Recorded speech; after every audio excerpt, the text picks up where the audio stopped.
Hey everyone, Stratus103 here, today with yet another replay cast. We're looking at a ZOW replay played in ranked on NA server. You can probably see that on the clan tag, things like Cute, OPG, ARP.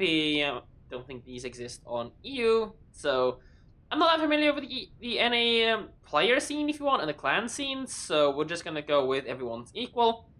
Matchmaking wise, we have a ZOW and from Kiririnichiban, also known as Bukaki Blast on Twitch, who was the guy I casted KOTS qualifiers with together on Sunday. So, anyways, he's left me a ZOW replay here to commentate on for ranked, and we're playing on Tears of the Cruisers. Sorry, it's been changed now. The map's been reworked. It's now Tears of the Players. Got him. Anyways, matchmaking-wise, both teams get a radar. It's a good day to be a radar Minotaur. We can see that in the chat. I did watch this replay before because I got a very specific question. Ammo selection and when to shoot what. Now, having watched the replay, I definitely think there's a lot more things to comment on than just specifically ammo selections. So, we'll see really how it gets in as the replay starts developing. Anyways, people are saying, like, you know, kill Moskvas and whatnot. It's our radar Minotaur. Moskva does not lulpen 16 standard, so, you know, the 220s don't lulpen that, so he's actually safe. He can bow push it. The most dangerous thing to a Minotaur is actually, well, first of all, a lulpen Henri or anything bigger than that. But also, you can, you know, Des Moines, just using your additional autopen, well, not autopen, but your additional, I guess you can say, penetration attention angle, whatever the hell you want to call it, can also be very dangerous to a Minotaur. Anyways, we're heading towards Alpha side, Hubble Destroyer plus Radar on this side, which could be, well, it could be good, it could also be very bad. We've got HE loaded, very good opening, because chances are, the first thing we're going to get to shoot at is a Destroyer, and after that, we're going to be wanting to break away, just like we spot any cruiser, they're going to break away as well. So, our options are either AP first, blast the cruiser, or HE first, and take off a Destroyer with it. So, these are all viable options. Hindenburg gets spotted early by our Destroyers. So the question here is, are these guys going to run into an enemy destroyer or not? And chances are, if they are, they're going to be smoking. We're already kind of breaking away. We're a little bit too close to the destroyer, so we're going to be spotted just before the destroyer gets spotted. We're making a good move. We're turning ourselves towards it. I would not open fire right now. I definitely would not have opened fire. Swapping into AP here is a giant waste of time, because he's just going to continue turning away, because he doesn't really want to sustain an engagement against things he doesn't really know about. So AP here is pretty much a waste. Also, we don't actually have expert loader. So we, you know, couldn't just swap back into AP anyways. If anything, just shoot the AP out of the barrel, load ourselves into high explosives, and then shoot, you know, blast a destroyer. Definitely would have been a better thing, but we do get 7.7 on him, taking 0 damage in return. Hindenburg decided to shoot AP at us, which was a giant waste of ammo as well. Because, let's be completely honest, no cruiser is going to let you shoot their broadside after you just shot him in the opening stages, and again, I would have said the best thing to do was simply not shoot the Hindenburg at all. Don't let them know we're here, wait for Destroyer to show up, and then annihilate the Destroyer, because revealing herself also tells the Destroyers that, oh, hey, look, there's a ZOW here. We might not want to be around here, because the ZOW could do a lot of damage to us. Anyways, we do reconceal ourselves, lining up a shot on him. We do send it as he invisible, well, hides himself, invis. 11k damage, 11.5 before, and that gets buffed up so with 6 hits for 2k damage. Da comrade.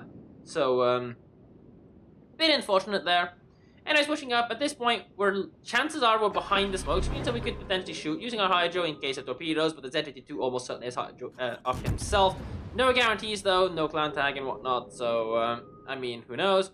I probably would not have opened fire again here. We don't know exactly where the guy is. Southern group is being pushed a lot harder. And we need to keep in mind is that all of the enemy ships are combat vessels. Unlike ours, we have a Minotaur that is not a combat vessel, so it's going to be a lot down to this Minotaur to go in there and colonize some destroyers. Enemy gearing gets spotted just on the border of our spotting range. We could potentially shoot that, but with only front guns, I mean, it's still worth it. It definitely still is worth it, because our Z-82 has much worse concealment. Torpedoes are spotted coming in. That's almost certainly not Z-82 Hydro, and we're being crossed-talked from the mid, so well, I'm pretty sure that the Minotaur, if he gets this information, could potentially go and colonize that guy. Has to be the enemy ship, it's the last remaining enemy ship not to be spotted. And if he's somewhere in the middle, the Minotaur could potentially go in there and just colonize him. But regardless, we've got a pretty well in our hands at the moment. However, if we advance too far away from there, these guys that are heading there could always just turn back. No expert loader means that we can't quickly swap into armor piercing here. This would have been a good choice of ammunition to use him right there, but we had HE loaded, definitely the safer option to keep HE loaded in case destroyers get spotted, because we can still do 5k damage there with HE like that. Obviously, if those 6 hits were 6 citadels with AP, the Hindenburg would be dead. But hey, you can't really have it all now, can we? We take the first bit of damage, what, 2k damage and a fire, and we've dealt about half of his in returns. Well, in total, he's obviously had a bit of a generation from heal. But we're definitely on the better end of the trade against this guy, but that doesn't really mean that we can, you know, we want to sustain anything with him, because, you know, it's a Hindenburg. He's got a lot of health to play with, even though, let's be completely fair, our effective DPM is very comparable. It's just that, you know, he gets more health, but we get, you know, a smaller ship and better dispersion, meaning that in the end, these two things kind of make up for each other. Hey, anyways, our Minotaur colonizes the enemy Shima. Very, very, very good move there.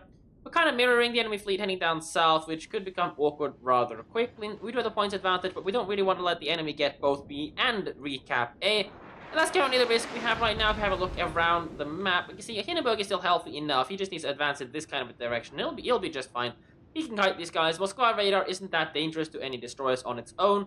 Moskva's radar duration is not great. It's not bad, but the problem is that the Moskva's reload and his accuracy is going to massively mess with him. We need to be careful here. Of course, the Minotaur can try to hold against destroyers, which means we need to pressure down the Hindenburg. An idea here would potentially have AP loaded if in case he did continue in this direction. Unfortunately, having used our plane earlier, again, not necessarily a move I'm that major of a fan of. Hard in turning here to get guns on target on the gearing, but I think he's slowing down, so I don't think this is going to hit him, and he's trying to put a smoke screen, so unfortunately we straddle, and he's got torpedoes on the way. Our Z almost certainly had that hydroed, especially considering the gearing is still spotted inside of his smoke screen. So we're going to have to get moving. That's a little bit aimed too far to the left, a little bit to the right, which I think would potentially yield a slightly better result. At least land more on his belt instead of a more easily saturated bow. 5 hits for not full damage. Plus the gun turrets maybe have absorbed a little bit of that. Now we need to be careful. The enemy Hindenburg hasn't been spotted for a while. We don't really want to get caught in a CQC with him and a Yue Young on our side. Torpedoes from the gearing are passing, but if the Yue Young headed mid and our Minotaur doesn't have a radar, we could potentially be in some trouble. So we're turning back around again, potentially anticipating either Yue Young or a Hindenburg to show up. We know we're safe from being torpedoed by the... Ooh. Oh, yep. Even, you know, the plane does get spotted, but, you know, that would have been a reasonably known thing about the Hindenburg. Looks like we're loading into armor piercing here, but I probably would have kept the high explosives, because that Hindenburg looks like he's already turning away, using a hydro, which is perfect timing, because here comes Yue Young's skill. I probably would... Well, we have to be careful about our move right now, because currently our team is not in a good position. We have a lot of people up here, 4 of our ships up here, dawdling about not really achieving anything, and the enemy fleet down there is rather healthy, and this Hindenburg probably... he's still on half HP, he's still doing alright. Anyways, now actually AP was not a bad thing. We do see all of the Yue Young's torpedoes opening up. I hope it's on the Hindenburg, because that's definitely the better thing. And Yue Young gets spotted. Minotaur can potentially do a mess out of his health bar. We do get 1 Citadel, 1 Overpen against the Hindenburg. Still loading AP. I would continue to shoot the Hindenburg because he's currently the guy that's going to be pushing through the Moskva is slightly angled, and if we underlead the shot, we risk not getting any damage. Of course, if we had high explosives, we could mess up the Yue Young, which might have been the better thing to do just to get rid of him. Our salvo goes in, it lands a little bit on the short end, so the back end of the belt kind of... Well, we only get 1 Citadel, which is a bit unfortunate. Again, we know Yue Young doesn't really have torpedoes, and we can make a turnaround. Good choice to load into HE here to shoot at him. We could also broadside to give him the good news. We still have hydroacoustic search up for another 35 seconds effectively. Mostly because of the fact that the torpedoes still have to pass. Loading back into armor piercing in case the Hindenburg pushes through, but we do not want to be getting too close to this because we've now exposed the Hindenburg behind us. So, well, that's just going to be incredibly awkward. Yue Young's running, so these torpedoes are unlikely to achieve anything. And now focusing on the Hindenburg, definitely the better option, definitely the better choice. Loading immediately into high explosives again afterwards. Unfortunately, our Hindenburg is way too close to the fight. This guy should have been kiting further down here, and we would have been all set. He's about to go down trying to get his torpedoes off. And staying with high explosives is the correct thing here to do, because now the enemies don't have any, crossfire for them to have to angle against. Anyways, if we had been managing, if we had been able to kill off the Yueyang, we would have been in a better position right now, but unfortunately that was not the case. Now we have a Hindenburg behind us and a group of enemies in front of us, but in this late stage of the game, I definitely use a heal right now. Very good decision to use a heal there. As we can see, we're exposing a lot of bad angles, so now we really, well, having killed the Hindenburg, our Hindenburg did actually get the closing kill on him. Well, currently we have, let's see, a destroyer here, and a destroyer here. This guy's, for the moment, still healthy, but the gearing isn't. So we should be trying to head, again, out here to support these guys while trying to evade combat with the Hindenburg. Our Minotaur is in decent health, and the Z52 is on decent health, so you guys should still be able to hold this area over here. The gearing's going to have a hard time against the Minotaur and the Z52 combination anyways. Yueyang almost certainly got himself raided. No, he can't have gotten himself raided because we were not spotted, so somehow he was being shot at? Or did he take a torpedo? I don't know. But regardless, we don't want to be getting a push into this because Moskva and Hindenburg crossfire means that we're not going to sustain this. So this turn we're making right here, I wouldn't really believe this is a good choice over here. We're going to be broadside to the Hindenburg, who is in the middle of the map. We're going to get one salvo off the Moskva. Is going to lock us down with AP. We can't really turn away too well, so we need to make a decision, and this decision that we made is just really, really bad in my opinion. We could try to hard in-turn like this, use the islands to conceal ourselves in the Hindenburg, and he is already currently behind the island right now, so we could broadside the Moskva and try to get ourselves out of there, but right now we need to... No, yes, better. We need to kill off the enemy Yueyang. Stop the gearing. The Yueyang is a lower HP kill, and the gearing is much closer, so kill the Yueyang. The gearing is not... Oh, unfortunately we didn't get the guns on target on time, and our Yueyang goes down. Launching the plane instantly spots the gearing. Our plane is a plane that takes off, I believe, to the... You can see starboard side, but it did just get close enough to catch him. And now we're raided by the Minotaur. Unfortunately, we're too close to the gearing. He needs to get himself out of there. And not being able to kill off the Yueyang is going to be really, really bad news there, because that potentially is the game over. No longer able to win. Triggering Hydra, but it didn't matter. We're going to be, be permanently spotted. Current engagement going on in the middle.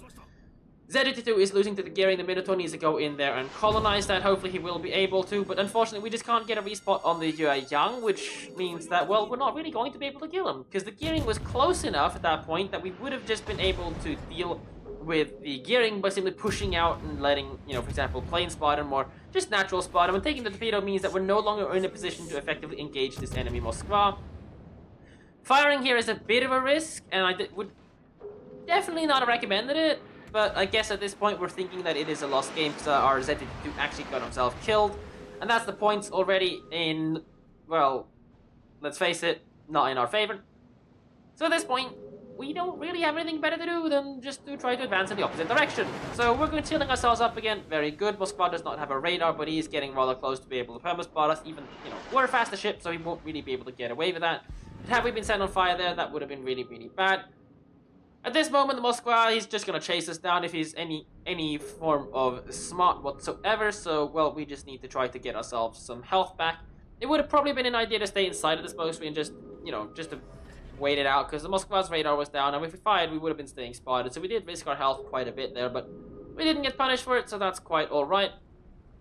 But at the moment, the Minotaur's not really in a position to be able to do anything, so... Yeah, without expert loader, just insta-swapping ammunition isn't really that easy, so for the most part, staying on high explosives is a better choice. But we see a broadside Moskva, so we're actually going to swap into armor piercing and try to engage him. Definitely a good choice here, especially if the especially the Minotaur is spotted and his position is known. Some people aren't happy in chat, but who cares?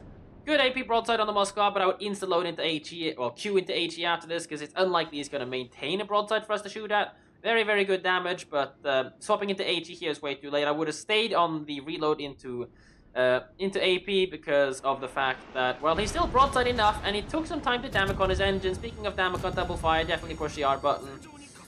If we take a decent salvo from him right now, we're just going to die up front. I definitely believe that was a bit of a mistake, and with a long reload, unfortunately, well, this guy needs to die, so we need to continue shooting at him. But also, we need to try not to die ourselves. So the Minotaur definitely could try to... Well, he could trade down and kill the Moskva easily, but we get a fire on him, and we know he doesn't have a damage control body because it did damage on the engine kill, so now we just need to make sure we don't get set on fire ourselves. Looks like the Moskva tried to aim at the Minotaur instead, so our fire does actually pick up the kill on him, and we know that the Yueyang isn't within a reasonable range of us. But at the moment, we're just too short on points, so, well, not killing the Yueyang really would have hurt our... Oh dear, never mind. Young actually does kill the Minotaur, so... Well, I mean, if he would have been dead, that would not have happened, so... Bit unfortunate on our end there. So we're definitely losing this game. We're not going to get to kill Young. He's nowhere near us, and the game's just going to tick out before that happens. Ammo choice-wise, we didn't do too bad, although, you know, for the most part, the big mistake in the end was, well, mistakes. The only thing I can think of that was a mistake was the Moskva. But the mistakes that were in this game were really positional. We kind of ended up in this awkward middle position that we really didn't have much to do with, which kind of made us do an away turn and kind of jam ourselves into the gearing. And in that, we didn't actually focus on the enemy destroyers. I guess we didn't notice them early enough. If we had been able to kill off the enemy Young, we could potentially still have gone out and poked the gearing to death shortly after, because, again, the destroyer farther away is the one that's most likely to get away. He was also lower HP at that time, and the gearing at close range is an easy one-shot kill for our guns. We just need to hit him like 4 times, and he's going down even with 4k health. Chances are saturation wouldn't really be able to save him there, because we can shoot him in the belt, and that's never going to saturate. And 21mm belt is only useful against 5-inch 12.7cm high explosives. It does absolutely nothing against 130mm high explosives and above. So yes, with that, ammunition choices, the only real big mistake, if anything, well, the lost opportunity was keeping on AP to kill off the Moskva after he took a while to recognize that his engine was broken. Not having expert loader means that swapping ammunition does take quite a long time as a thing to do. And we lost a couple of opportunities due to not having that, but in general, never really bother shooting more than 1 AP salvo against any given target. The chances are they're just going to angle against you. In the case of the Moskva, the turning circle, the turning radius, and the rudder shift time, along with a broken engine, plus a little bit of a slowdown on his side, meant that he really couldn't do it. But in the end, could we have won this? Well, if we had been able to kill Young, this likely would have been a win. The Minotaur could have chased the enemy Hindenburg, locked down their cap, and we would have killed the Moskva together. Otherwise, also dealing with the enemy Hindenburg on the flank and just completely getting rid of him could have been a deal as well, and just try to get back to their end of the map. But the issue is that they basically had a lot more firepower than us, and our destroyers really didn't seem to have too good of a time. I think both the Young and the gearing, well, at least I think the Young took a torpedo, and then getting rushed together while we weren't exactly in a position to support was a bit unfortunate, as it meant that we weren't really able to kill off ships that were important.